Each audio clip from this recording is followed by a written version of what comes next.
Olá, amores! Meus queridos alunos e alunas das terceiras séries do Mirama Roquim, Tropa de Elite 2, tudo bem com vocês?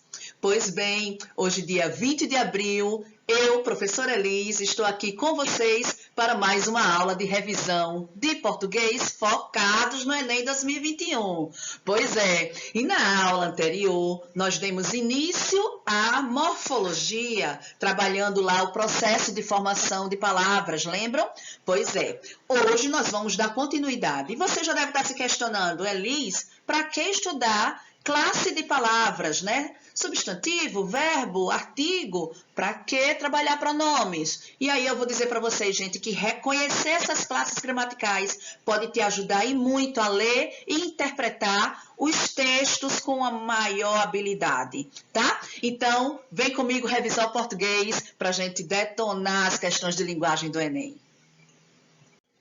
Bem, só para o seu conhecimento, quando se trata de classes morfológicas, atualmente os gramáticos eles reconhecem 10 classes de palavras diferentes.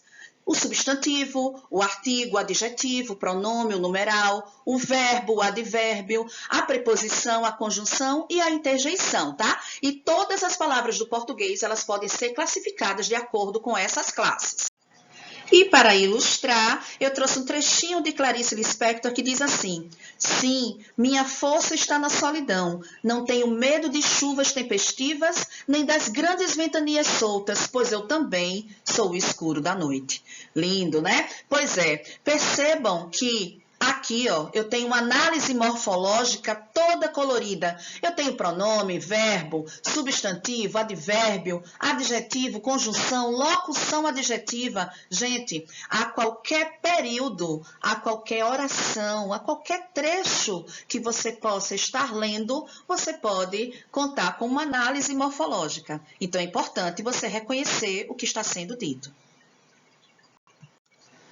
E a aula de hoje é substantivos. Vamos trabalhar o conceito, a classificação e a flexão de gênero, número e grau. Lembrando que o Enem explora essa última aqui, tá? São as flexões. Agora, pode parecer básico, gente, estudar substantivo, mas isso nos ajuda a ter uma leitura de mundo diferente, tá? Além do que, os textos, por exemplo, quando eles são técnicos ou filosóficos, vão enfatizar mais um determinado substantivo ou apresentar vários, porque geralmente os textos filosóficos trazem muitos substantivos abstratos, tá? Para ressaltar as ideias. Então, vale a pena a gente entender que substantivo é uma palavra que dá nome a algo. São nomes de lugares, pessoas, objetos, sentimentos e ações. Logo, reconhecer um substantivo é fácil. Nomeia algo. E pode ou não ser acompanhado de um artigo, ok?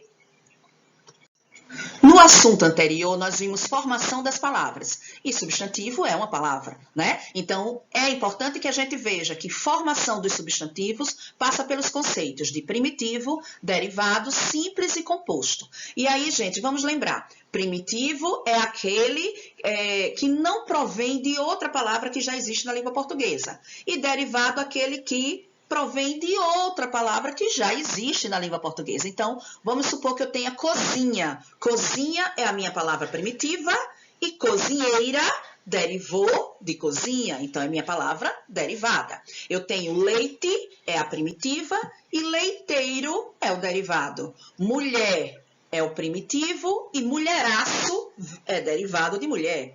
Cachorro é o primitivo, cachorrada é derivado, né, da palavra primitiva cachorro, tá? Vimos também o conceito de simples e composto, onde simples é aquela palavra que tem apenas um radical e composto aquele substantivo formado por mais de um radical, ok? Então, simples, mulher, né? Mulher fatal já é composto. Cama é simples, sofá, cama, composto. Agora, nós podemos classificar os substantivos em comum ou próprio ou ainda concreto ou abstrato. Vamos lembrar, eu vou passar nisso muito rapidamente, porque vem lá do ensino fundamental, tá? Isso aí eu tenho certeza que vocês sabem. Quando é que o meu substantivo é comum? É quando ele designa genericamente qualquer elemento da espécie. Rio, país, menino, aluno, caneta, né? Notebook. Próprio, quando ele designa especificamente um determinado elemento, e é sempre grafado com inicial maiúscula, né? É quando eu digo o nome de lugar, o nome de pessoa, então Tocantins, Brasil, Godofredo, Joaquina, Elis. Bom, isso é comum e próprio. Qual a diferença entre o concreto e o abstrato? O concreto, ele designa os seres que não dependem de nada para existir. E o abstrato, ele designa os seres que não existem por si, isto é, eles dependem de outros, de ações, de estados, de qualidades. Por exemplo, a casa, eu digo que ela é concreta, é um substantivo concreto. Agora, um estudo depende de uma ação de estudar. Então, estudo é um substantivo abstrato, tá? Beleza é um substantivo abstrato. Largura, altura, corrida, trabalho são substantivos abstratos, ok? E aí, vamos entrar para o que o Enem cobra, que são as flexões. Flexão, primeiro, de gênero. Todo mundo sabe, né, gente? Gênero determina o feminino e o masculino. E aí, nós temos, gente, o normal, que é acrescentar a letra A ao final da palavra, onde eu tenho gato, gata, professor, professora, aluno, aluna, leão, leoa. Isso aí é o que determina a regra geral. Mas alguns substantivos podem causar problema, né? Tipo hortelão, horteloa, igual a leão, leoa, né? Aí eu tenho bispo, episcopisa, eu tenho ateu, ateia, deixa eu ver outra, marajá, marane, monge, monja, frade, freira. Então, são palavras assim que você tem uma denominação de gênero, uma flexão de gênero específica, tá? Vale a pena tomar cuidado. Comum de dois gêneros é aquele onde tanto a palavra ela não muda, o substantivo não muda, eu apenas, para determinar o gênero, eu coloco o artigo. Então, eu tenho o artista ou a artista, o colega ou a colega, o estudante ou a estudante, o jovem ou a jovem, ok? Tem o sobrecomum, que é aquele que é usado tanto para o masculino como para o feminino. A criança, não dá para determinar o gênero, né? A pessoa, a testemunha, o cônjuge, que pode ser o marido ou a mulher, certo? Esse é o sobrecomum. E por último, nós temos o epiceno. O que é danado desse epiceno? É aquele, gente, que a gente utiliza a palavra macho ou fêmea, tipo jacaré macho ou jacaré fêmea. Cobra macho ou cobra fêmea, tá? Isso é só para ilustrar que quando se trata de flexão de gênero, nós temos que temos diferentes regrinhas para determinar o feminino e o masculino. Bom, e agora vamos à flexão de grau, tá? Aumentativo, diminutivo. Nós temos duas formas de trabalhar cada um deles. Olha, eu vou pegar como exemplo aqui, deixa eu pegar meu laser, a palavra livro. Livro, aumentativo, livrão ou livro grande. E no diminutivo, livrinho ou livro pequeno. A mesma coisa acontece com o substantivo homem. Aumentativo, homenzarrão ou homem enorme, né? E diminutivo, homenzinho ou homem pequeno. Fácil, né, gente? Falou em gênero, feminino, masculino, grau, aumentativo e diminutivo. Mas o Enem, ele cobra às vezes de maneira diferente.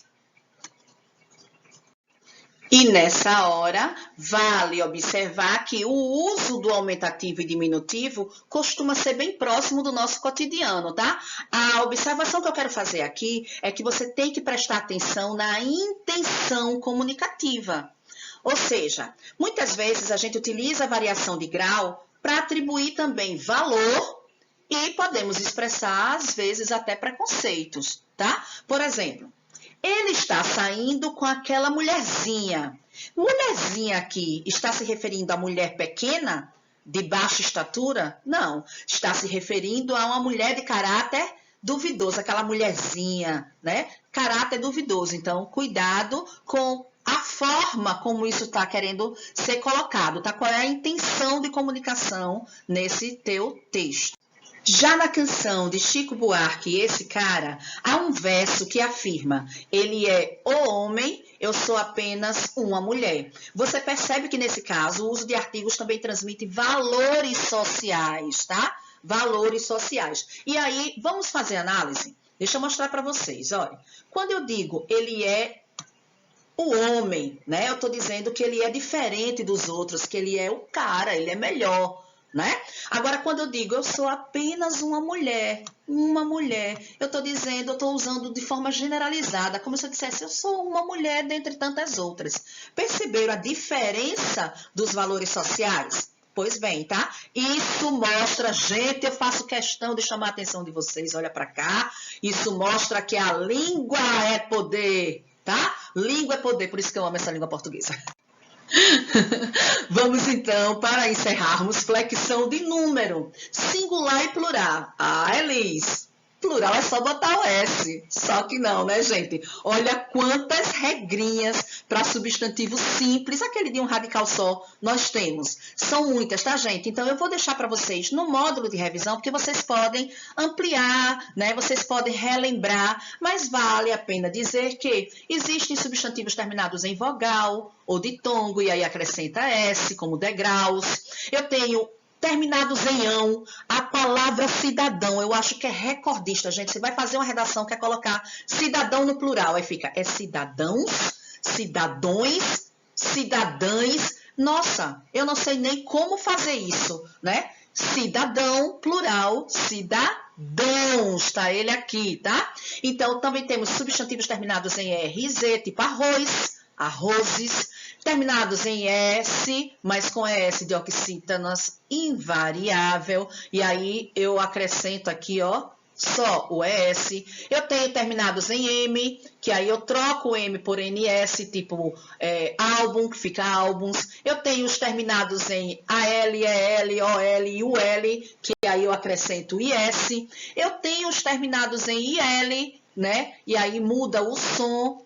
Tem os terminados em N, que recebem S. Amores, vale a pena dar uma conferida nessa tabela, tá? Com muito carinho.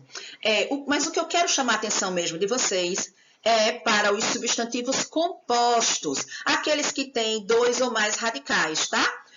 Por exemplo, pontapé vem de ponta mais pé, manda chuva, dois radicais, gira mais sol, dois radicais, tá?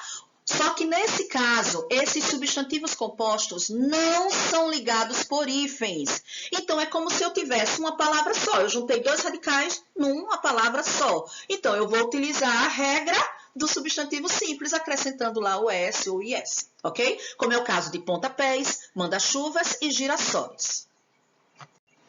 E agora o bicho pega. Substantivos compostos, só que agora ligados por hífens. Gente, devo dizer a vocês que é a hora da dúvida, né?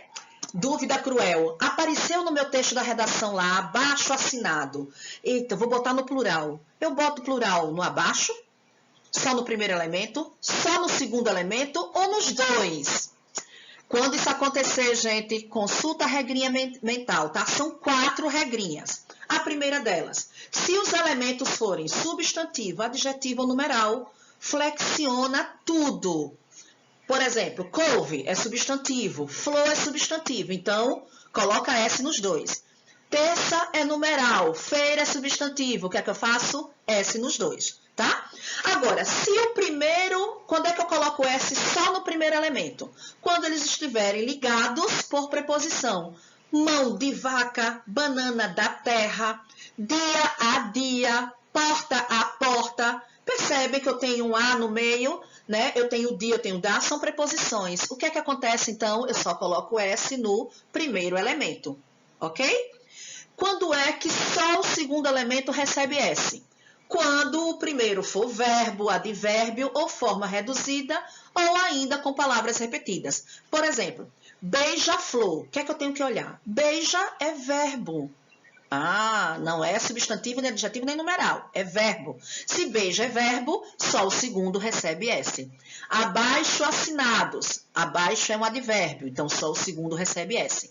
Tico-tico, palavra repetida, né, gente? Então já sabe que só o segundo recebe S, tá? Terceira regrinha, termos invariáveis, tá? Aquelas palavras que não variam. Por exemplo, tudo. Tudo recebe S? Tudos? Não, né? Ah, topa. Ele topa. Topa? Existe topas? Não. Então, se as palavras são invariáveis, elas não vão receber S nelas. Eu coloco os topa tudo. Eu coloco o plural com um artigo, tá? Sentidos opostos. Por exemplo, os ganha-perde. Toda vez ele ganha uma rodada, perde outra. Então, ganha-perde. Como é que eu faço o plural? São palavras opostas, então eu coloco um artigo para pluralizar. Amores, eu sei que são muitas regrinhas, vale a pena dar uma lida, dar uma estudada e resolve lá as questões, tá? De 21 a 26 estão no módulo e na próxima aula a gente volta, se Deus quiser. Um beijo.